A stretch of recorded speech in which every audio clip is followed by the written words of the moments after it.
Welcome to the June 2026 edition of Business and Policy News, brought to you by the Farm Advisory Service. This newsletter helps you to look ahead, prepare for industry developments, and stay up to date with the latest research findings and policy updates. Along with our regular monthly updates on policy, arable, beef, sheep, and milk, in this edition we will also be looking at the Scottish Farm Business Income annual estimates for 2024 and 2025. Hello, my name is Brady Stevens. Along with this month's guest contributor, I will be presenting this publication. First up, we have this month's news. Warm weather finally arrives. After a slow start to the spring, with relatively low temperatures experienced up until early May, within the last week we have witnessed temperatures reaching record levels across the UK. Whilst the warm weather is welcome for the holiday season, the changing weather conditions fuel further concern around climate change and the extent to which we might experience such seasonal extremes of temperature in the future. For the farming sector, the changing weather conditions has had an immediate impact upon the performance of arable crops. This is considered in more detail by Mark Boucher-Gibbs in this month's arable update and within the crop update video. Impacts of the war with Iran start to be felt. In the UK, Ofgem has confirmed that energy prices are set to increase from July to September, following an increase of the energy price cap. The energy price cap covers 33 million households on variable tariffs across Scotland, England, and Wales.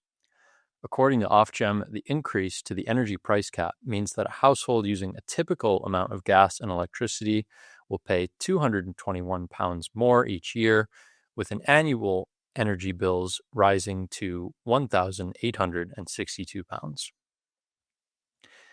The illustration is based on a typical household using 11,500 kilowatt hours of gas and 2,700 kilowatt hours of electricity a year. With energy suppliers predicting that energy prices could move even higher by the autumn, many customers will be hoping that the government can provide targeted support to those who need it. The reduction to red diesel fuel duty will undoubtedly help farmers to some extent. However, a targeted plan to specifically assist farm businesses to deal with energy price hikes would serve as a recognition of the increased cost burden which has already been absorbed by the sector. Is the end of the U.S.-Iran conflict in sight? Within recent days, it has been announced that the U.S. and Iran have reached an agreement in principle that could reopen the Strait of Hormuz if the Iranians can agree to surrender their stockpile of highly enriched uranium. The agreement provides a broad framework for peace. However, it is acknowledged that much of the detail remains to be nailed down. It is understood that a memorandum of understanding will give both sides another 60 days to sign a final deal. If the Strait of Hormuz can be reopened, it could bring the global energy crisis to an end by delivering greater stability to fuel and energy markets with immeasurable benefits for a multitude of sectors across the UK economy, not least agriculture. The reopening of the strait and an easing of the inflationary pressures in energy markets would also provide some relief from the cost of living crisis on the domestic front. More on inflation. Surprisingly enough, inflation actually reduced to 2.8% in the year to April 2026, reflecting the lower energy prices we saw before the U.S.-Iran conflict began. Although Brent crude oil price is currently around $91 per barrel as of the 29th of May, higher costs for fuel and energy are now built into the economy after world market oil prices reached $110 a barrel during the last month. Many economists now believe that inflation is as low as it will go this year and that it will trend towards 4% by the end of 2026. What happens to the Bank of England base rate will be decided at the next Monetary Policy Committee meeting on the 18th of June. In the financial markets, the FTSE is sitting at 10,447.67 at the end of May. Financial markets have stabilized relative to the days following the outbreak of the U.S.-Iran conflict due to efforts to negotiate a plan for the reopening of the Strait of Hormuz. However, this could quickly change if the peace negotiations break down. In the June edition of Business and Policy News, we hear from Sarah Balfour about the recent fall in prices for prime cattle, and Lorna Shaw tells us about the soaring prices for new season lamb. Plus, there's the usual updates for the dairy and arable sectors. Heather Stewart provides a roundup of policy matters, including news about the appointment of Scotland's new Cabinet Secretary for Climate Action and Rural Affairs. In our specialist article for the June edition, Louise Young takes a look at the Scottish Farm Business Survey results from 2024-25 and highlights some of the key trends. This article also discusses the Whole Farm Benchmarks tool, an online tool which you can use to compare your own fixed and variable costs against those of similar farm types.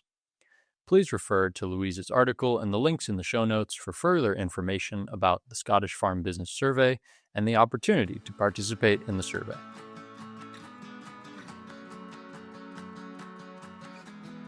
Let's take a look at this month's policy briefs. Red diesel duty to be cut by 1/3. The UK government has announced a temporary cut to red diesel fuel duty to help farmers and other industries cope with high fuel costs. Red diesel duty will fall from 10.18 pence per litre to 6.48 pence per litre, the lowest rate in over 20 years. The reduced rate starts on the 15th of June and lasts until the end of 2026. The Treasury has also extended the 5p per litre cut on road fuel duty to the end of the year and granted road hauliers a 12-month holiday on vehicle excise duty. Scottish Upland Sheep Support Scheme 2025 payments. The Scottish Upland Sheep Support Scheme individual animal payment rate for 2025 has been calculated and set at £64.80 per animal. Processing of 2025 payments has begun, with payments due to start reaching bank accounts from the 26th of May 2026.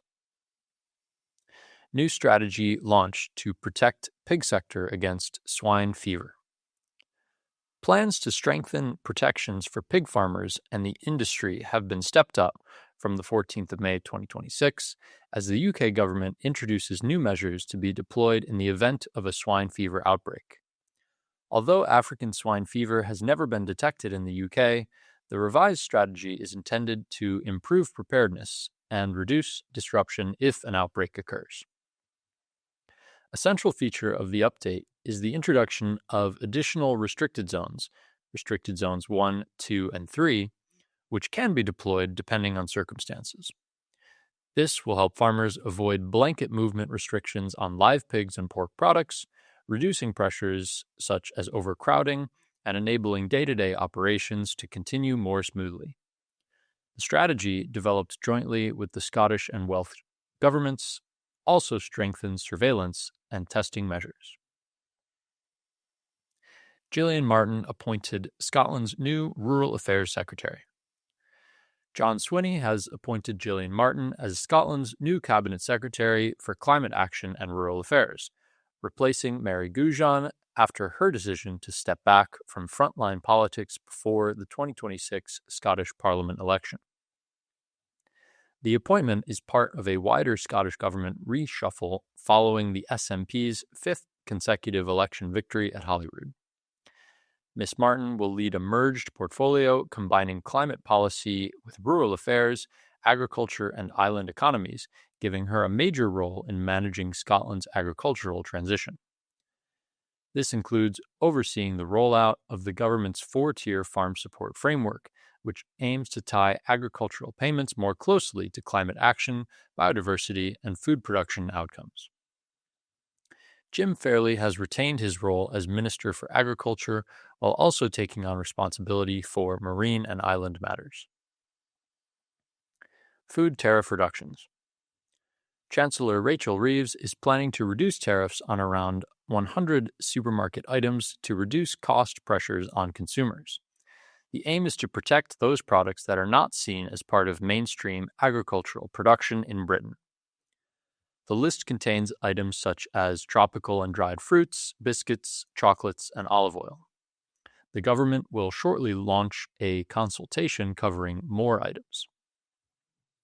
For more information on any of the policies, updates, and articles in this edition, please see the show notes, where you will find numerous links to relevant websites, publications, and further sources of information. To conclude this month's policy briefs, we have some key dates to note. There will be planned system downtime for AICS, the Agri-Environment Climate Scheme, application process from 18th to the 22nd of June, with normal service resuming from the 23rd of June 2026. The AICS application window has been extended to midnight on 29th of June 2026. Blue tongue movement restrictions come into place from the 1st of June 2026, lasting to the 9th of September 2026. The online consultation and feedback form for Scotland's peatland standard closes at noon on Friday, the 28th of August 2026.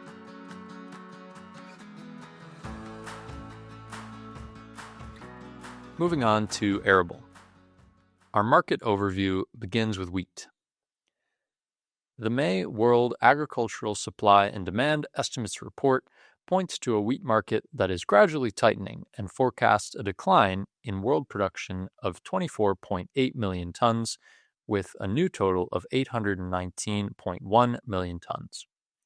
Although this still ranks as the second largest world crop on record, it's the biggest global fall in output since 2018-2019. U.S. wheat production estimates have been particularly impacted by severe drought and frost and are forecast to fall sharply in 2026-27 to 42.5 million tons, their lowest output since 1972. 70% of the U.S. winter wheat area is currently impacted by drought, compared to the historical average of 25 to 30%, and the consequential drop in output more than offsets slightly higher opening stocks, leaving total U.S. supplies 21% lower than the previous season's output of 54 million tons. This tightening supply backdrop has been reflected in recent markets. Wheat futures have remained volatile, influenced not only by crop fundamentals, but also by shifting trade discussions and speculative positioning. Kansas wheat has found support from drought stress in the U.S. plains, while Chicago wheat has swung sharply as traders react to broader commodity flows and uncertainty around export demand. Despite tighter U.S. fundamentals, their domestic demand is not strengthening significantly. Food use remains steady, reflecting stable consumer demand, while feed use is expected to decline as higher prices and reduced availability make wheat less competitive in livestock rations. Export demand is also forecast lower due to reduced U.S. supply and weaker competitiveness on the global market. Globally, wheat production is also expected to decline from last year's record, with major exporters including the European Union, Argentina, and Australia all producing smaller crops. However, the global picture is less one-sided than in the U.S., as improved crop conditions in parts of Europe and the Black Sea region have helped limit upside price momentum. Better rainfall and more favorable development across France, Germany, and surrounding regions have eased earlier concerns, and European futures have repeatedly struggled to break higher. The United States Department of Agriculture also forecast EU wheat stocks to fall by 2.3 million tons in 2026-27 to 14.5 million tons, and for UK wheat stocks, a fall of 100,000 tons to 2.6 million tons, which would still leave them above the 10-year average of 2.2 million tons. The contrast between tighter U.S. supply and improving conditions elsewhere has contributed to a broadly range-bound but volatile global wheat market. Traders remain highly sensitive to weather developments, geopolitical signals, and trade expectations, particularly regarding China. Periodic reports of potential increases in Chinese agricultural purchases have supported sentiment, but firm demand commitments have yet to materialize, keeping markets cautious. Global wheat ending stocks are expected to fall modestly, reinforcing the view that the market is tightening, though not entering a severe supply shortage. Grain markets rose last week due to the trade agreement between the U.S. and China and a further decline in U.S. winter wheat conditions. November 2026 UK feed wheat futures gained £6 per ton since the 8th of May, currently at £190 per ton. Wheat has been tested at this level more than once over the last month, and it seems unlikely to break through higher unless new market news comes into play. Looking now at oilseeds. The soybean and wider oilseed complex present a very different picture. In the United States, soybean production is expected to increase due to higher harvested area and trend yields, resulting in a larger crop and improved overall supply. However, unlike wheat, demand growth is strong enough to absorb much of this increase. A key driver is domestic crushing activity, which is expanding significantly on the back of strong margins and a rapidly growing demand for soybean oil in renewable diesel and biofuel production. Policy support through renewable fuel mandates continues to underpin this trend, making biofuel demand one of the most important structural factors in the soybean market. Soybean exports are also expected to recover following previous disruptions linked to trade tariffs and reduced shipments to China. However, competition from South America remains strong, particularly from Brazil and Argentina, where production continues to expand. Even with rising global supply, U.S. ending stocks are expected to decline slightly as domestic demand growth offsets production gains. The tightening stocks support firmer soybean values despite the larger crop. Globally, oilseed markets remained comparatively well supplied. Production is expected to rise across soybeans, sunflower seed, and rapeseed, with significant contributions from South America, Eastern Europe, and the Black Sea region. At the same time, global crush demand continues to expand, driven by steady growth in vegetable oil consumption and protein meal demand. Barley and oats. Barley markets sit between the wheat and oilseed stories. In the UK and Europe, recent rainfall has improved winter crop prospects, although spring barley areas continue to face earlier drought impacts, mainly in England and to a lesser extent across Scotland. Feed barley markets remain subdued, with limited trading activity reflecting low confidence across the supply chain. Malting barley remains more sensitive to weather-driven production uncertainty, but weak demand has so far limited upward price movement.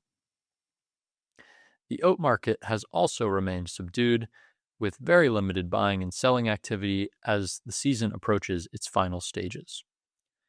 Trade conditions are thin, reflecting a lack of urgency on both sides of the market. Feed barley strength continues to provide some underlying support for oat values, but this has not translated into stronger demand. Short-term values have shown slight firmness due to nearby supply tightness, but overall confidence remains low. The market is largely waiting for clearer production signals before taking stronger positions, leaving oats broadly range-bound. Longer term, weak pricing relative to competing crops raises the risk of acreage switching, which could eventually constrain supply in future seasons if returns do not improve.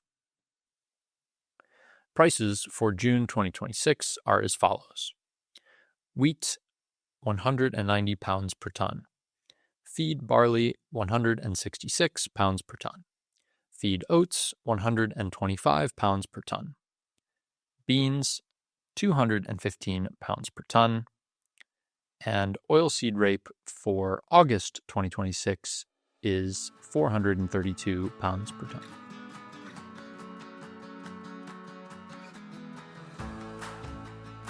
Let's take a look at the latest from the beef sector. Continued decline. Beef prices continue a downwards trajectory, with many finishers now facing unsustainable losses on finished cattle. Many finishers have seen a fall of approximately 240 pounds since February 2026. The beef price has dropped by more than 20 pence per kilo in the past month. Those finishers who bought store cattle last year when prices were at their peak are suffering most, with many now faced with losses of up to 400 pounds per head as finished prices drop to below 6 pounds per kilo deadweight. For the week ending the 23rd of May, AHDB reported prices in Scotland for R4L grade steers at 599 pence per kilo deadweight, down 14 pence per kilo deadweight from the week previous. However, reports point towards a further drop in prices, with 585 pence per kilo being quoted at the time of writing, with reports also highlighting differences to base prices across Scottish abattoirs for the same carcass specification. Cull cow trade has also fallen, though not at the levels seen for prime cattle. At the end of May, cull cow values were around 530 pence per kilo deadweight, back 30 pence per kilo, approximately 120 pounds per head over the past 6 months. Outlook for June. It is a difficult time for producers currently, with increased input costs coinciding with fluctuations in beef prices posing a significant risk to cash flows. Typically, beef prices in June tend to be lower. QMS data for Scotland highlighted that over the past 4 years, June prices for R4L steers have been fairly static, ranging from a 9.5 pence per kilo rise in 2022 to a 23.5 pence per kilo fall last year. Across the 4-year period, the average June movement was a fall of around 5.9 pence per kilo in both the GB and Scottish series. With plenty of fat cattle and young bulls available in the short term, coupled with reduced consumer demand due to high retail beef prices, it is unlikely that prices will increase in the coming weeks. Consumers still not buying. Despite UK supplies remaining tight, reduced consumer demand is largely recognized as a contributing factor to the continued drop in deadweight prices since mid-February.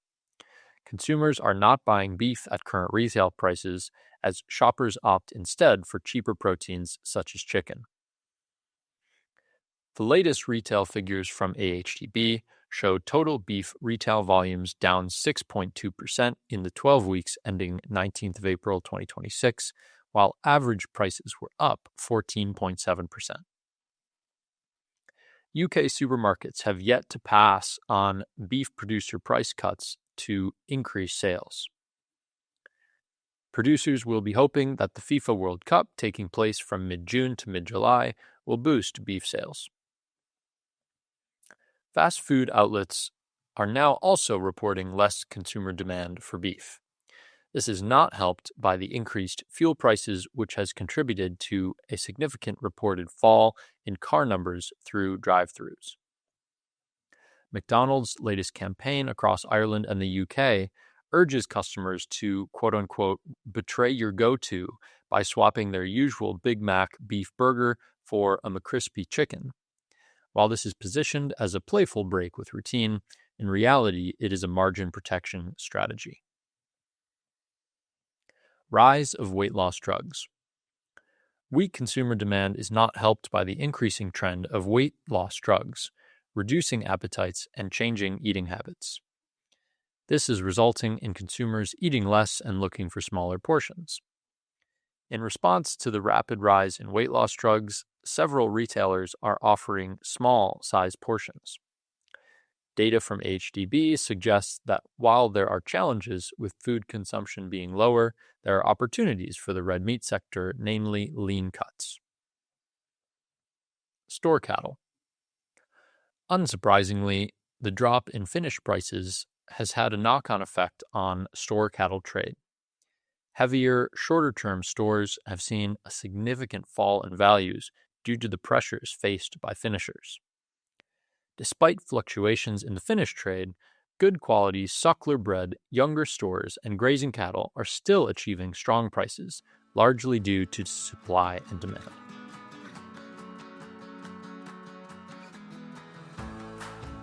If you're enjoying listening to business and policy news, why not try one of the other Farm Advisory Service podcasts? In the latest episode of Stock Talk, James Orr is joined by David Speller from Optifarm to talk about the use of AI, artificial intelligence, in poultry. David tells us about the AI tool he developed to help make better informed decisions. He explains how the tool works and the benefits of using AI in livestock systems.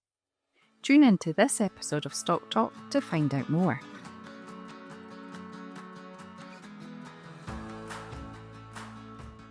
Moving on to sheep.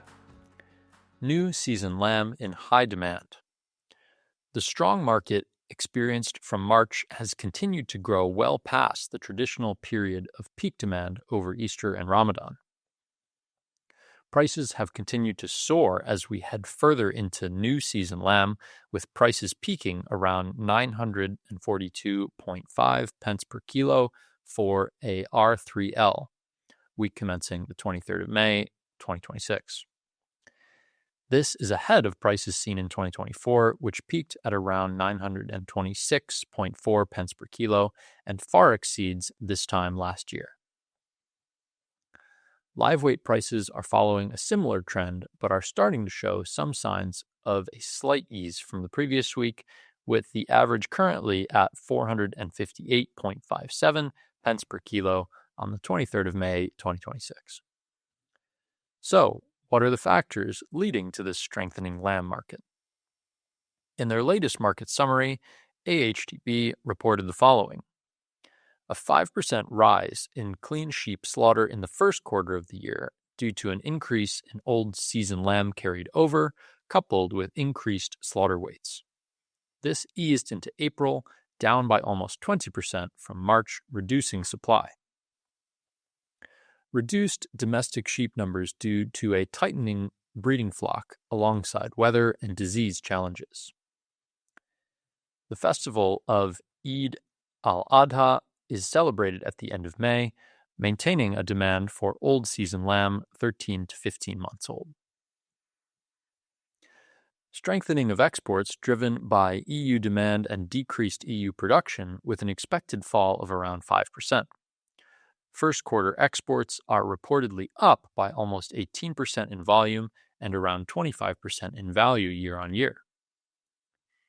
Import volumes remaining steady, with the increase in Australian import volumes just exceeding the decline in imports from New Zealand. May has also seen a peak in cull ewe price, with prices achieving £152.90 on the 16th of May. However, as more ewes started to come on the market following weaning of early lambing flocks, the price declined slightly to sit at £145.35 for the following week, although still £17.18 per head ahead of this time last year. Globally, prices are following a similar trend, with Spain and France continuing to lead global lamb price above 900 pence per kilo, with Great Britain and Ireland sitting in the middle. Australian lamb price continues to strengthen, currently sitting above 600 pence per kilo, with New Zealand sitting between 400 to 500 pence per kilo. World Panel by Numerator and AHTB have also reported the latest first quarter lamb buying trends, with total spend up by 3.4%. This is driven by increasing prices rather than overall demand, with volume in both retail sales and food service seeing a reduction. It was not all bad news, however, with some areas witnessing increased demand in the first 3 months of 2026. These included stewing cuts, marinades, breast, steak, and burgers, seeing a switch away from other proteins for these cuts. With the barbecue season upon us, Can this trend for lamb continue? Roasting demand over Easter also soared to the highest level in 5 years, up 8.6% year on year. For takeaways, the lamb kebab also saw an increase of just about 2%. Short-term outlook. Given the unseasonal high of the current lamb market, some price easing may be expected as more new season lambs start to enter the supply chain and demand for hogs eases following Eid al-Adha and as the quality of hogs reduces late in the season. However, with reduced supply following flock restrictions and a slightly lower lamb crop estimated at minus 2% due to weather and disease challenges in 2025, this easing may be steadied if our current domestic supply allows us to keep up with demand for EU export. Weather and disease challenges are likely to be the biggest drivers again for this year's lamb performance. The ability of farms to react to challenges will be paramount for the performance of the lamb crop for both this year and 2027. Wins for wool. In other good news for the sheep industry, wool prices are also starting to see recovery following several difficult years for the industry. British Wool has recently released the 2025 wool clip prices, which show a 32% rise from 2024, representing the highest prices seen for 10 years. This will give an average wool return for all breeds of around 68.5 pence per kilo for all wool types. 2026 is also predicted to see another strong increase, adding an additional 25 to 30 pence per kilo on average. This has largely been driven by an increase in demand for British-produced wool products and a move away, in some cases, from synthetic fibers. British Wool has also reported increased brand awareness by consumers following several successful marketing campaigns to promote British-produced wool. This upturn in prices should hopefully increase farm confidence in wool and encourage farmers to return to gaining some income from wool, helping cover the costs of shearing. As always, ensuring quality and presentation of wool will be paramount to making the most of the current value.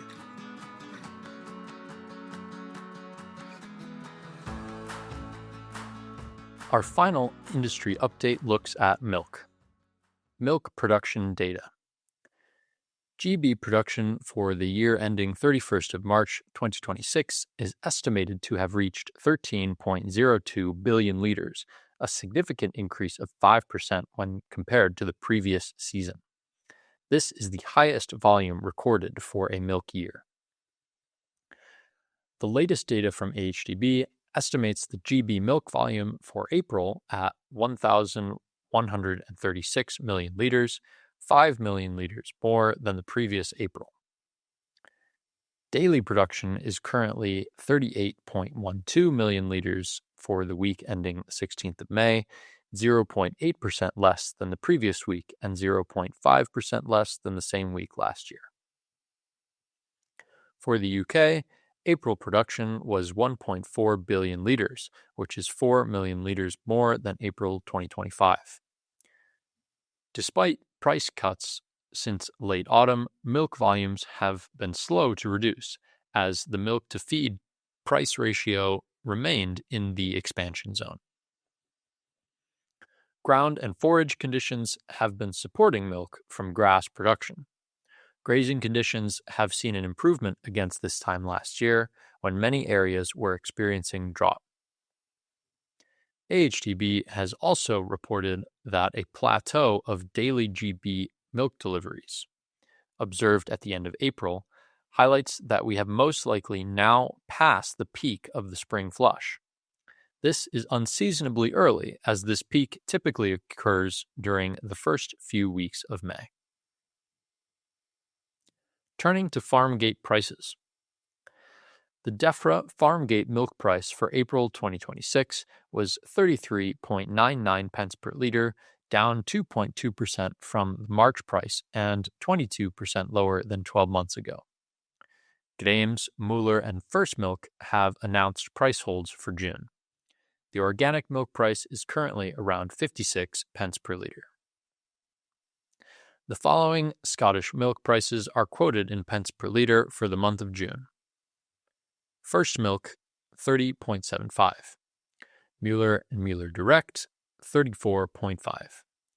Grains, 34.5. Arla Farmers, 35.83.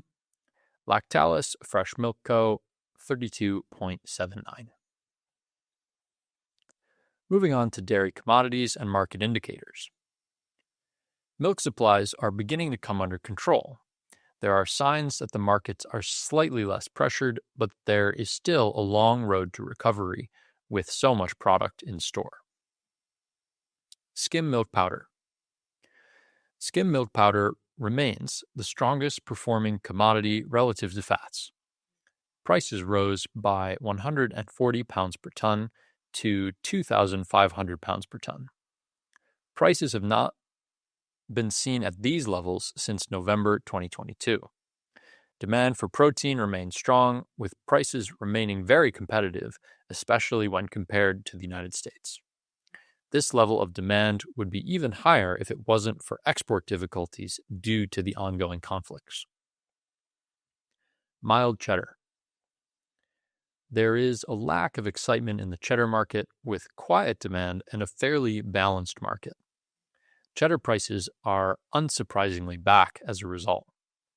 The average price for mild cheddar was 2,940 pounds per ton, which is 1% lower than the previous period. Bulk cream. There was some movement in cream prices throughout the month. The average price was 1,220 pounds per ton, which is similar to the previous month, despite some volatile movement in between reports. As we have passed the peak of the flush, the tightening milk supply will offer support for bulk cream prices. Prices remain at around half the value of this time last year. Butter. Due to the reportedly high volumes in store and high milk volumes, butter has continued to struggle over the past month. The market is reliant on demand, as the churns are working at capacity with nowhere for the product to go. Cream is undervalued when compared to butter, so there is scope to make money if there is capacity to churn and store, which keeps pressure on the price. The price of butter moved down by 210 pounds per ton to 3,330 pounds per ton. This masks some fluctuations during the month, and sentiment is becoming increasingly positive within the last week. As a result, there was marginal change in the actual milk price equivalent and the milk for cheese value equivalent. The milk market value indicator reduced by 0.18 pence per litre to 34.73 pence per litre for May. The latest global dairy trade auction on the 19th of May shows a slight recovery of 0.6% in price when compared to the previous auction, with the average price across all products reaching $4,198 per ton. Nestle and First Milk launch Young Dairy Leaders Program. A new initiative aimed at supporting the next generation of dairy farmers has been launched by Nestle and First Milk. Developed in partnership with 8.9 Training and Education, the program offers practical hands-on learning tailored to the realities of modern dairy farming. Running throughout 2026, Young Dairy Leaders is open to First Milk members seeking relevant development opportunities to strengthen both business performance and personal growth, while building a strong sense of community. The influence of genetics on lowering emissions. Research commissioned by AHDB and carried out by Promar International has found that targeted breeding could help dairy farms cut carbon emissions by up to 16% over 5 years. The study focused on AHDB's EnviroCow Index, which ranks cows based on environmental efficiency traits. Herds using higher-ranking bulls achieved emissions reductions of between 8.5 and 16%, highlighting the growing role genetics can play in improving sustainability. Researchers also found strong links between lower emissions and other breeding indexes, particularly the Profitable Lifetime Index. Farmers are encouraged to continue prioritizing breeding for profit indexes such as the Profitable Lifetime Index, while also seeking opportunities to improve EnviroCal scores where appropriate. Breeding decisions should take a balanced approach, considering a range of important traits rather than focusing solely on emissions reduction.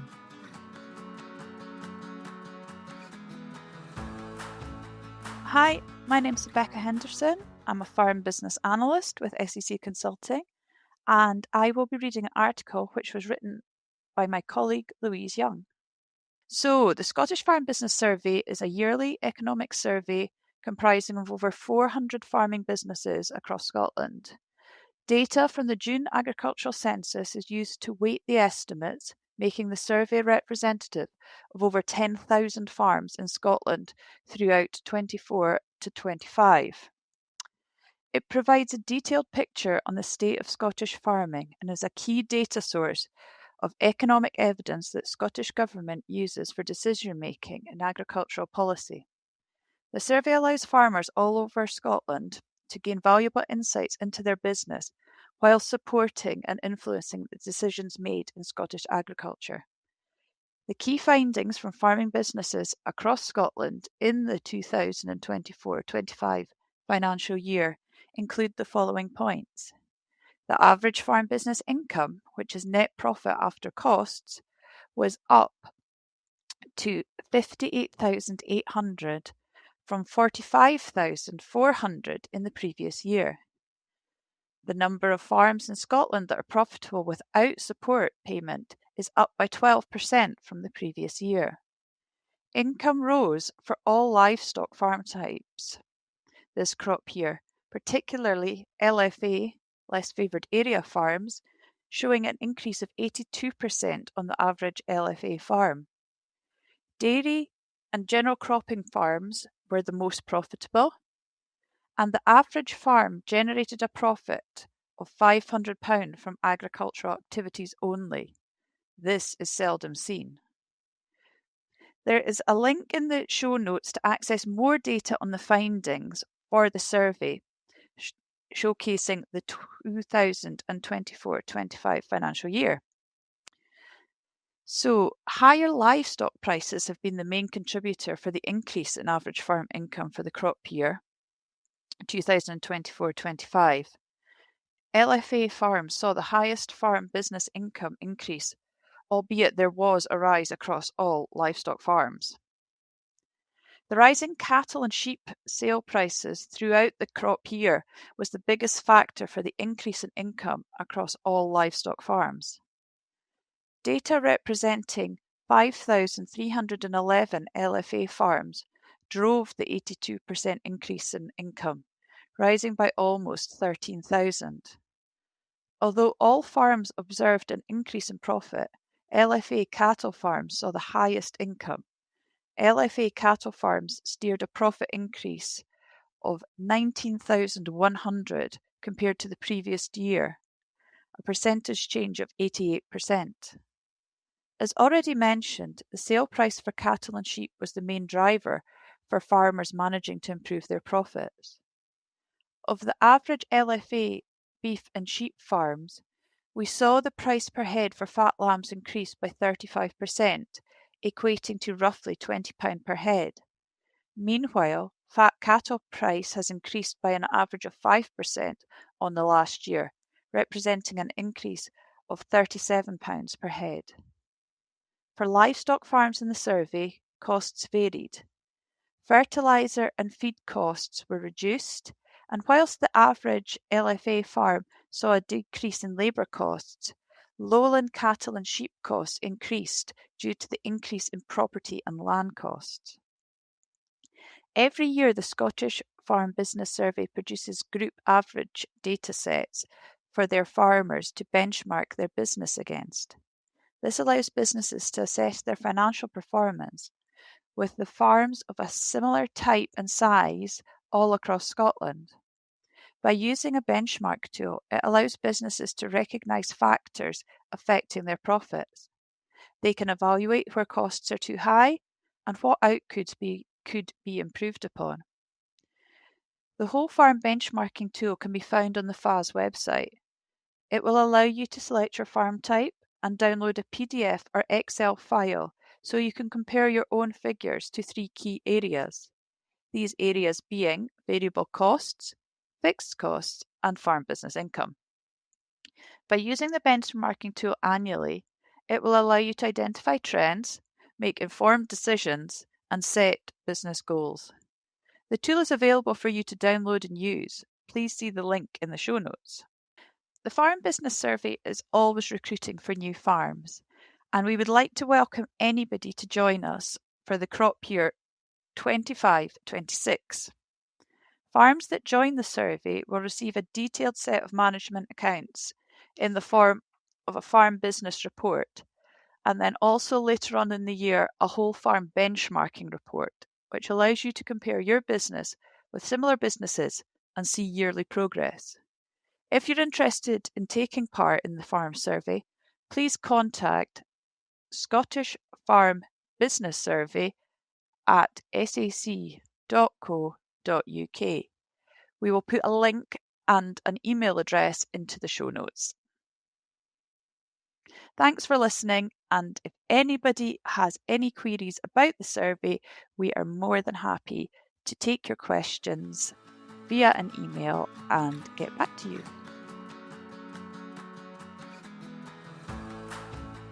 Business and Policy News has links in the show notes to allow you to dig deeper into further articles of note. This month, we have 3 top picks. At number 1, latest crop update for Scotland's farmers. In this video, Mark Boucher-Gibbs is joined by Neil Havis at an AHDB trial site to review the past 4 weeks of weather conditions, which have varied significantly across the country, and the effect this has had on disease pressure. They discuss current crop conditions, fungicide timings, and the importance of timely spray applications to maintain crop health and performance in cereals and OSR. Our second pick is an article that looks at climate change and the escalating risk of Barley Yellow Dwarf Virus.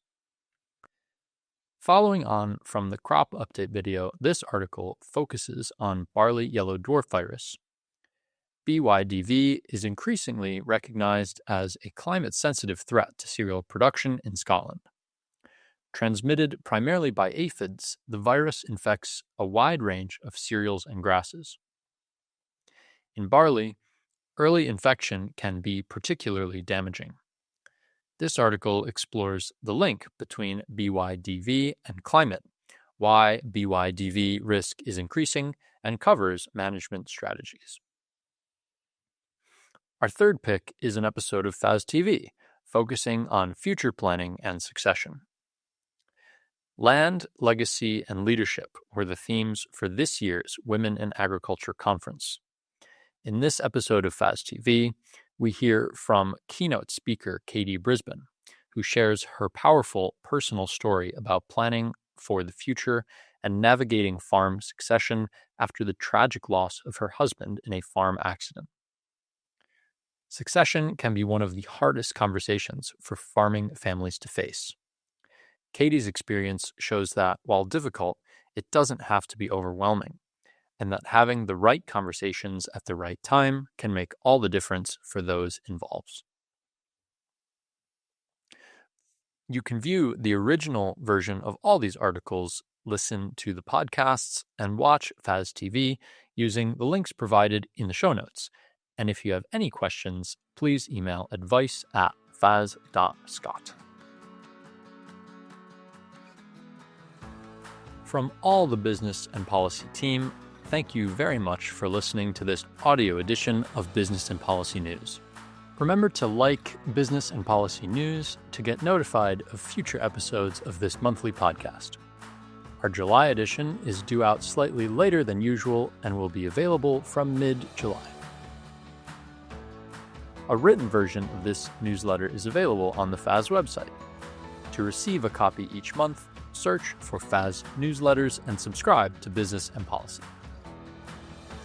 This newsletter was edited by Alistair Beattie and included articles written by Alistair Beattie, Heather Stewart, Mark Boucher-Gibbs, Sarah Balfour, Lorna Shaw, Kira Sanakin, and Louise Young. This podcast is produced in association with Scottish Government and was presented by me, Brady Stevens, produced by Heather Stewart, edited by Cameron Waugh, with executive producers Kirsten Blackwood and Carrie Hammond.